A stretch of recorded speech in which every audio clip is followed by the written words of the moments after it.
right, people. This your man Griff. Not too late in the evening, 8:45 p.m. on this February the 5th. Um, I just want to give, and first of all, thanks for watching. Cause y'all know I like to just get straight on into it, but let me do it right. Let me hit boom. There we go. All right. So like, share, comment. I greatly appreciate each and every one of you for tuning in, clicking the like button, sharing, as well as commenting. You know, I read your comments, so feel free to ask, to ask me any questions, things of that nature. If you're interested in um, a one-on-one session with me, this is what I'm doing for 2025. Giving this a try because my schedule's gotten tight. So if you want to book a one-on-one session with me, 30 minutes, either by Zoom or phone call, you just follow that right there. The link will be in the description, and I'll be more than happy to meet with you Tuesday, Wednesday, Thursday of each week, unless there's a holiday or something like that. But other than that, every Tuesday, Wednesday, Thursday, um, you can book a one-on-one session with me. Just going there, and the link is going to be in the description of this video. And I greatly appreciate you taking time out to kick it with me. All right. And yep, there we go. There we go. All right. So, um, what I wanted to do, because this notary business is about to kick up a little bit more. I don't know the particulars. I don't know when it's going to happen, all this, that, but I do know the notary business is starting to gain some ground. A lot of the trainers are starting to kick back up and starting to push out, hey, take my course, this, that, and the other. Um, and then when you have the people with the federal government getting that 8 months of severance from March through mid September, I believe. So it's like 7 months, 7 months and some days. They just rounded up saying 8 months. There's going to be people that's going to be exploring other options to make money. Some of them want to get out of doing W-2 work altogether. A lot of them, retirement, and they're like, I ain't going to do anything. I just want to chill, make some side money, and call it a day. So I just wanted to give y'all some practical advice on how to approach just business opportunities, whether this business or any business, and it can be applied to any business, but and really just talk to you about how I approached it. So I've been doing business for a long time, even all the way back when I was in high school. I was cutting grass. I was, of course, doing chores around the house, doing chores for neighbors.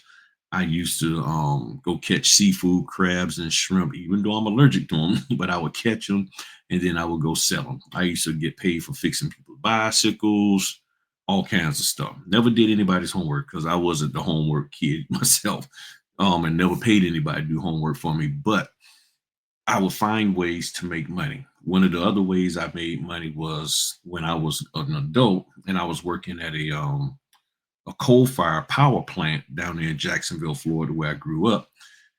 I actually would collect, excuse me, I would actually collect the aluminum cans, the beer cans, basically, that the workers would leave out there in the parking lot every 2 weeks on payday. So on payday, they would have all this beer and stuff. They would drink all this beer. I'm talking about 6 packs of beer, 12 packs of beer, 18 packs of beer, drink all of it, and then just leave it in the parking lot. And my pops, he used to collect aluminum cans when he would be out, and he would go ahead on and take them to the recycling bin. And that was a big thing when I was growing up. Soda bottles and aluminum cans. So I saw an opportunity. I said, you know what? Let me hop on this. So I started collecting the cans and stuff, and I would put them in my car. And I worked this shift from 3 in the afternoon till 11 at night. So when I got there, I just sit back and I just watch all these guys drink and drink and drink, whether beer or bottles, beer cans or bottles. And I would collect all that stuff, had big old 30-gallon trash bags, car smelling like all kind of alcohol, drive that bad boy back home. And then I would then on my days off, I would just crush each and every can. We didn't have the little thing that you can use now. I would sit there and crushing with my foot on the sidewalk, on the back porch actually, and sidewalk or back porch or something concrete, and that's what I did.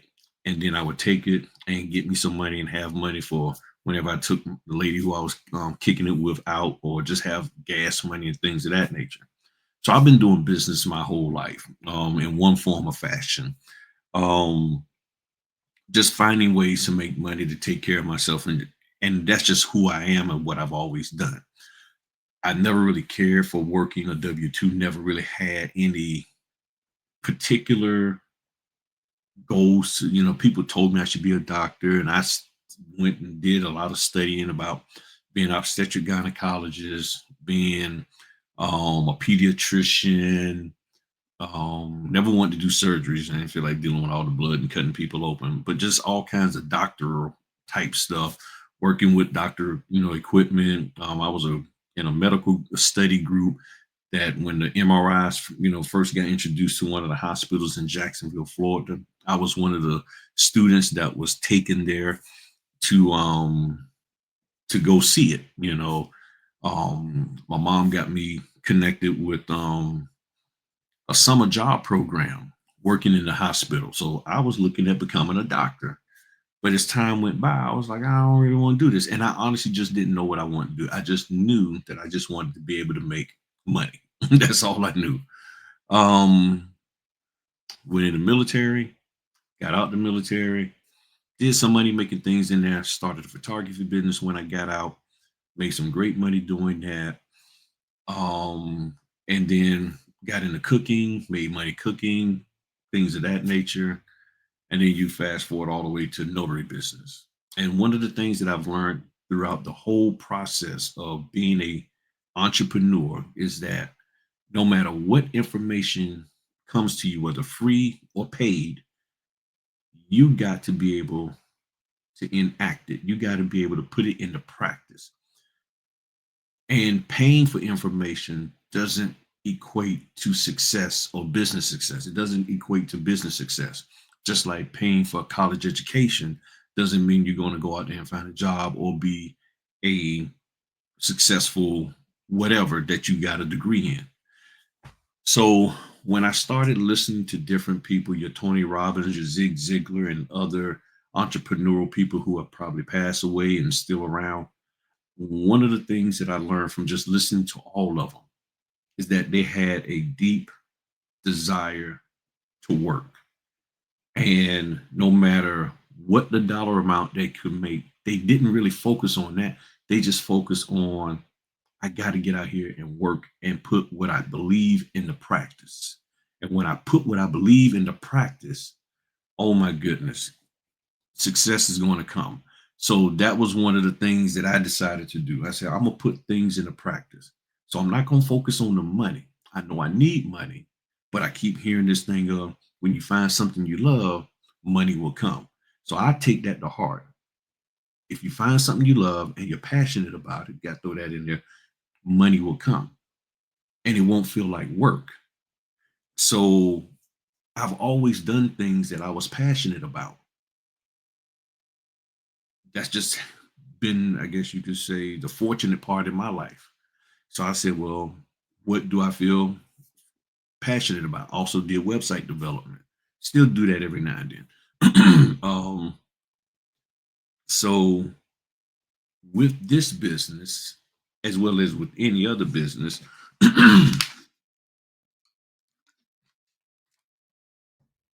you have to realize that there's going to be good people in the business and bad people. There's going to be some bad people that try to get over on folk, but they might give you some good information. There might be some good people in this business who don't try to mess anybody over, but they might give you some bad information. And then you have bad people giving bad information and good people giving good information. In other words, you really have to have your spidey senses on and be very, very cautious about just taking information from total strangers, from people who are strangers in your life, even from people, even though you might be connected to this stranger via a person you know, you still got to be cautious and careful and evaluate everything. In other words, the same way you would evaluate a job for as your, a W-2 job, you need to evaluate a business opportunity. You really need to take time out and look at the business opportunity and say, is this business opportunity something that fits me? So years ago, I did Amway. When I looked at Amway, I was like, I see it, but I don't feel it. And then I was like, I don't know if I'm gonna do it. And then there was one aspect of it I liked, and I tried to implement that. And what happened was that back in the day, Amway used to sell the physical telephones, like the square telephones that you put the coins in, almost, and you think of it like your red box now. And back then, it was you can actually buy telephones and have them installed throughout the city, and all the money that you made that went into that telephone, this is before cell phones got big, that money will be yours. I thought that was a great option because I'm not a good salesman. I'm not a salesman at all. So what I tried to do, I tried to get into that aspect, but the what they call it, the upline, the people who was in my chain of command, or however you want to call it, my upline, they didn't support it. They didn't believe in it because that wasn't something they wanted to do. They didn't see any value in it. And I was like, yo, this is big. And they was like, mm-mm. Because back then you had people on pagers. The pager would ring, they would go to a cell phone. I mean, to a phone booth, not cell phone, to a phone booth. And nobody believed in it. So I eventually got out of the business because I can't be around people who don't believe in what I'm trying to do. And trying to implement that wasn't going to it was too difficult because I had to meet that requirement of $100 a month. And I was like, okay, after a while I get tired of buying soap and detergent and all of that. I don't need all of that. I want the telephone booths. I want to set up telephone booths. Nobody believed in it. I said, you know what, I need to move away from this group of people because they're not believing in what I would like to do. So let me go find something else because that was something I was passionate in, but I couldn't make any money because of the way things were structured. So when you are part of something, you have to make sure that it fits you and that you are willing to put in what it takes to get it done.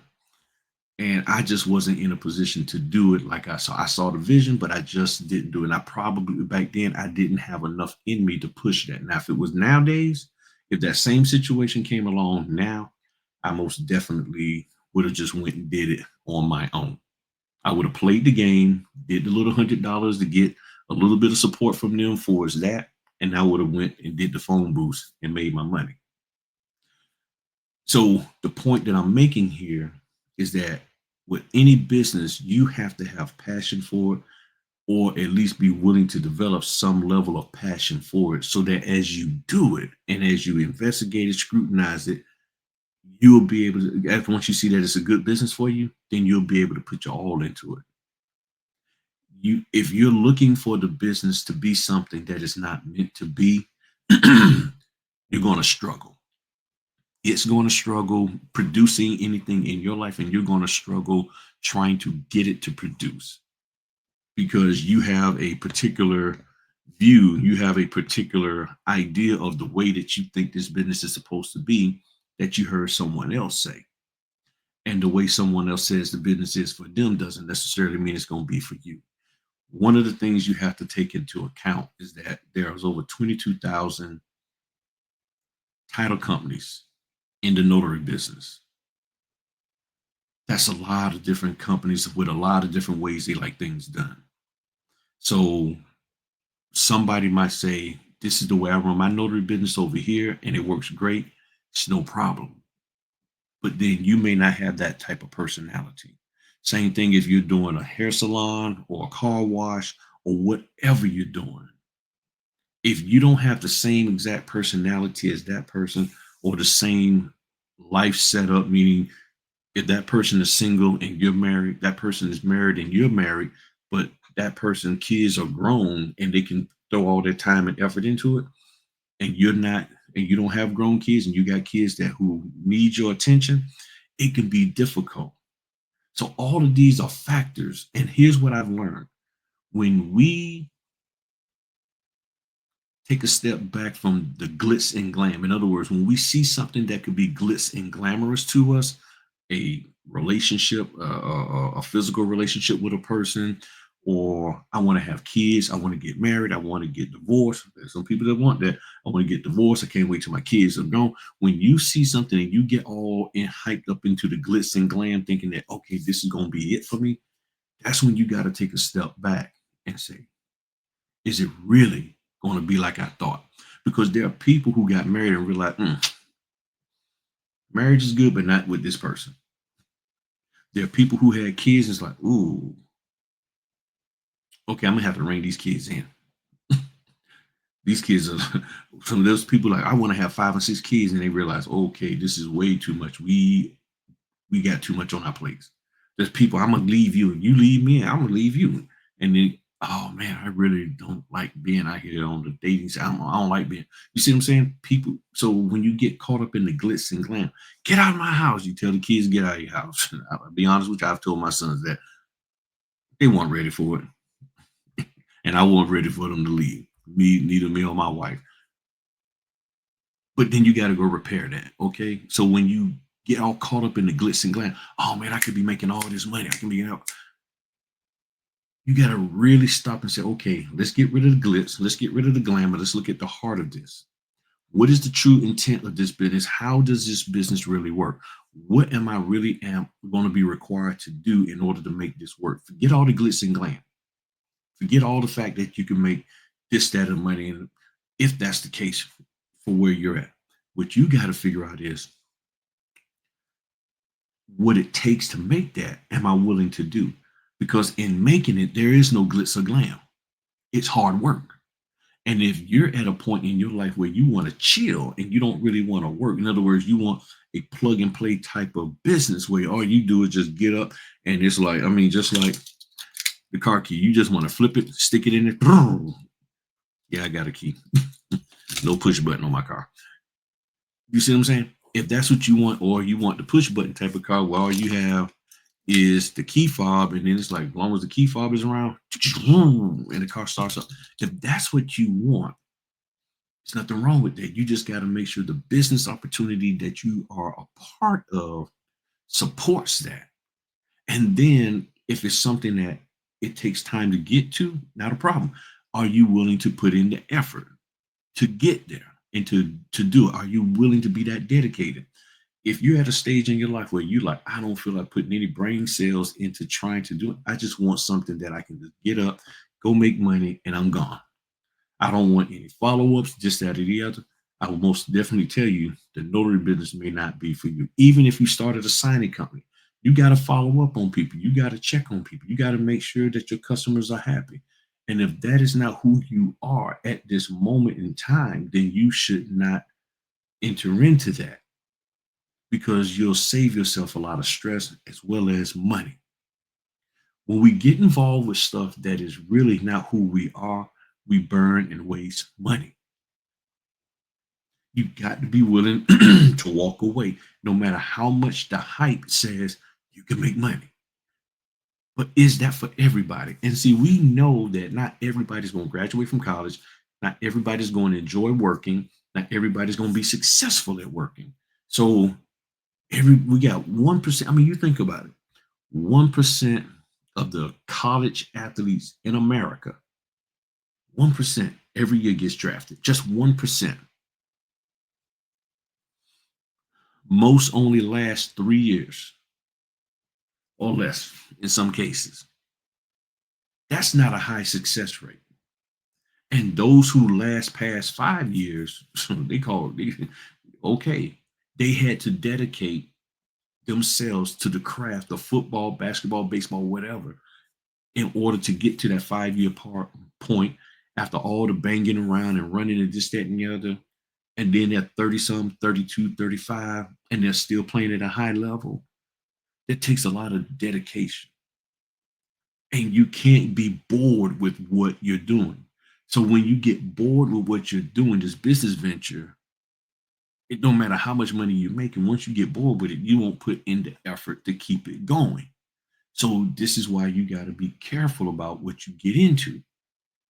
And if you're passionate about it, You will find ways to stay motivated and optimistic about it. You will find ways to not let the speed bumps and the roadblocks that happen in the business to take away your motivation and your fervor for the business. And that's what I had to find out for myself. I had to find what will keep me motivated in this business so that I can stay going in it for years to come. I've been in it 6 years now and I'm enjoying every moment of it. Does it get tough sometimes? Yes, but I enjoy it. Matter of fact, like today, I picked up a closing the other day, and they're paying good money for it. I have to get a witness, and when they said it was in South Carolina, I was like, South Carolina, I can't be as a notary, I can't be a witness on the documents. And I said, you know what? I'm not even gonna go back and forth with the company. I'm gonna just get my own. I'm gonna get a second witness, and I just pay them out of the money that they paid me. I'm not even gonna bug them about it because there's nothing that says that I can't have a second witness. I know typically they don't, for the notary can act as a second witness. They want them to do that so they don't have to pay that extra money. But I got to do what I got to do because I think that'll be best. Lo and behold, I get a phone call today. Now, this is 2 days ago. I get the order. I get a phone call today saying, "Hey, we just found out that order you have on Friday, you can't. Is it Friday or is it tomorrow? I don't know. For whatever reason, my mind is like, I need to know whether it's Friday or tomorrow. Yep, I thought so. Friday. So that order you got on Friday, you're going to need a second witness." And I told him, I said, "Hey, look, I've already figured that, and I already got a second witness geared up. So so I didn't bother y'all about it because I just figured let me just get it done and have a." That man was so appreciative that I took the initiative to go ahead on and be ready and set. And I told him, I said, I normally get this is now look, here's what I'm doing for y'all. I told him, I said, I normally get notaries so that they can follow, so they can watch and observe what I'm doing. And then that way, when y'all give them the opportunity by selecting them, they'll know what to do and not mess it up. And he said, man, that is smart. I like that. No problem. So he said, well, we're going to give you some extra money to take care of that note of the second notary and everything. And I was like, not a problem at all, man. I said, I greatly appreciate it. And let me see. Might as well just look right now and see what they upped it to. They they added another $20. Boom. I'm like, and I appreciate that, and I think they appreciate me. And this is the kind of dedication you have to have. Sometimes you have to step out on faith and be willing to just spend the money for something. And guess what? You get looked out for. So if you're going to be in any business, especially the notary business, you have to understand that you are responsible for your success. There are a lot of people out here teaching a lot of different things, and they're teaching it out of their straight up own personal experience in the state that they're in. If you're not in their state, you have to take it with a grain of salt because it may not be applicable where you're at. Your notary laws or your notary responsibilities, are governed by your state. So when somebody from a different state is telling you how you should conduct notarial work, you have to take that with a half a grain of salt because they may be very, very wrong in the way they're telling you to apply your notary duties in your state. And if they're incorrect and you implement that stuff, you could be held liable for anything that you did wrong because you are a grown person and you are expected to do things right in accordance with your state guidelines. So if that's the case, that means you need to learn that stuff first. Marketing, as I always say, will get you the opportunities, but you knowing how to do your job will keep repeat business coming.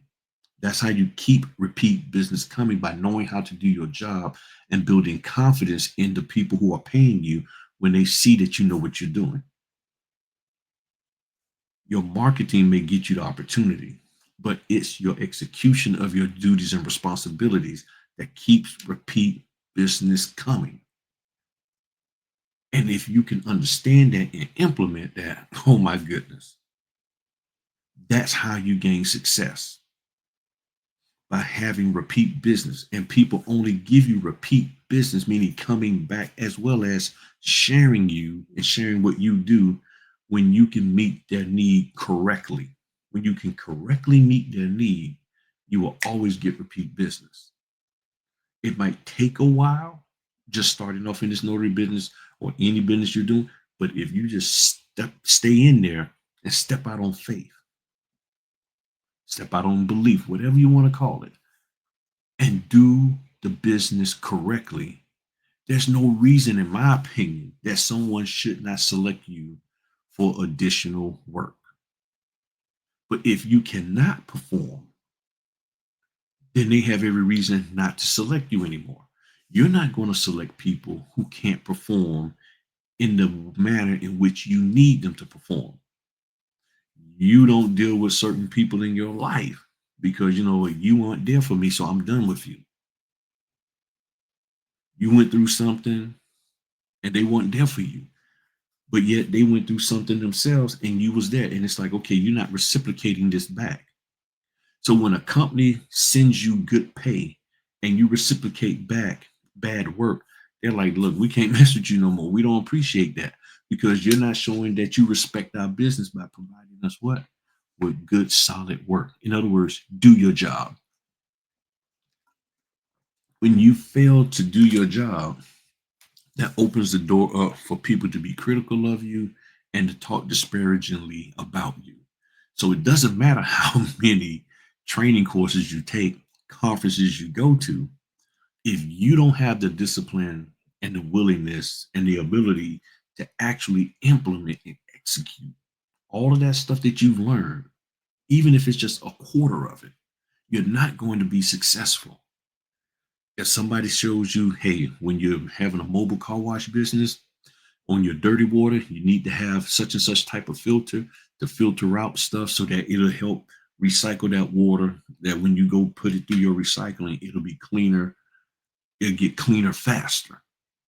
And if you sit up there and get some cheap filter, and then next thing you know, it doesn't filter or clean it, or it takes longer, now you're wasting time and money. Whereas you could be doing 5 cars a day, you weren't able to do two because you didn't follow the proper directions and you try to take a shortcut. So when you do things correctly, it's going to always open up doors of opportunity. The person who you are kicking it with right now in your life, when they treat you right and do right by you, it opens up a whole lot of possibilities of them receiving love, honor, and respect. It's just that simple. When your kids operate correctly, hey, make sure y'all take out the trash, wash the dishes, this, that, and the other, boom, boom, boom. So when we come home, we can be out the door and they do what they're supposed to do. He was like, all right. And you look under the bed and they didn't just shove stuff on, they actually folded the clothes. You look behind the washing machine and dried, they didn't throw stuff back there. And you're like, all right, cool. Your kids, y'all did, and the trash is out, the floor is vacuumed, all the flat surfaces are dusted, the baseboards are wiped down. You know what? Hey, let's go. And on the way home, we'll get some ice cream. You are willing to reward people who follow your directions. And if you're unwilling and unable to do that in this notary business or in any business, I promise you, you will fail every single time. There's no way you can be successful unless you're just being a straight up scammer. So take this endeavor that you're looking at serious and realize all you got to do is do it right. That's why I have my one-on-one session for people who want to talk and communicate about how to move forward in this business right here. Click on that, links in the description, and I'll be more than happy to discuss it with you, to help you out, to help you figure out whether this is even a good business for you. It might not be, or it may be a good business for you, but you really need to only do it to this level. You don't need to do it like other people are doing. And see, here's the best thing. This is one thing, and I'm gonna have to say it again in a different video. But keep in mind, being a mobile notary, this mobile notary business is the ultimate multitasking business, because I looked again and I did closing services for 135 different companies. I missed one. I've been saying 134, but 135 different companies I actually did closing services for. And in some cases, when I did my work, I could have been doing a closing for 3 or 4 different companies, not just 3 or 4 signings, but I could have 5 signings in a day, but 4 of them is going to be different.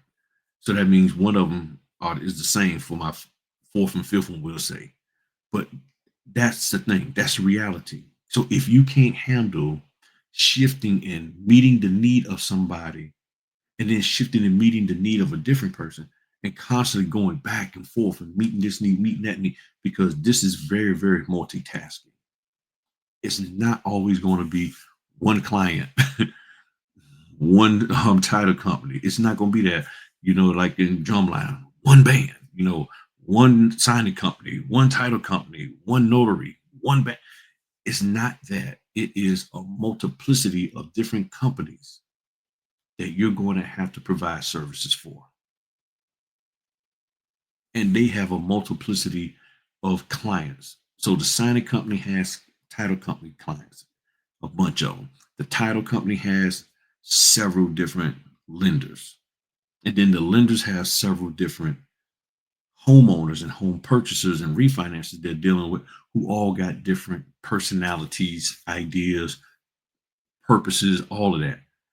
And once you understand how to navigate that, you're going to really be successful in this business. But till then, you just got to take it one step at a time and not overburden yourself. If you're in a situation where you need money now to get out of all kinds of whatever, then you really got to make sure you understand how to operate as a notary. Because the quicker you can prove to them that you are the go-to notary, the more business will come. But if it's going to take you 7, 8 months to prove that you are somebody reliable as a notary, they might not ever get around to using you on a continuous basis, because they don't pick everybody else up before you. So I just wanted to share these little tidbits with you. Feel free to put some comments in the make some statements of in the comment section. I was going to do this live, but I said, nah, let me not, because I got a doc prep and then I'm gonna go to sleep. And I just want y'all to be successful. That's just really it. I really want y'all to be successful, but I don't want you getting taken advantage of. And I don't want you sitting up here thinking that just because you spending some money, that's going to make you successful and that's going to make somebody spend time with you. No. If they have no desire to spend time with you, if all they feel is that you need to go talk to this person, that person, they defer you, and you need non-deferred support, you got to be cautious about spending your money out there, because once it's spent, it ain't coming back. And if it does, it might not be the full amount. So I just want y'all to be careful out there. Okay. Well, y'all have a good one. Give me your thoughts, comments in the comment section. Click on the link here in the description to get your one-on-one session. The cost is just $10. All right. Talk to you later. Peace.